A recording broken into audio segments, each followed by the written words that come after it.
Hey guys, dito tayo sa Japanese cave.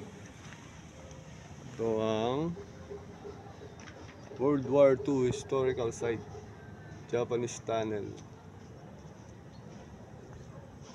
Hoshino-butai, Bantiti Hill, Barangay Lourdes, Bamban, Tarlac.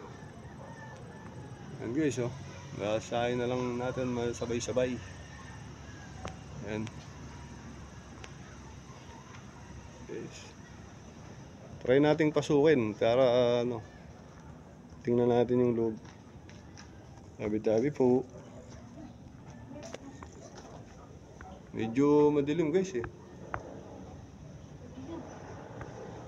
Ganito pala. Tingnan natin guys. Madilim guys. Walang ilaw, iilawan. Wala, madilim, hindi kaya. Grabe. Tayo, mamaya may cobra pa dyan. Guys, medyo hindi natin kabisado tong cave eh. Next time, babalikan natin yan pag kasama yung tropa. Alright.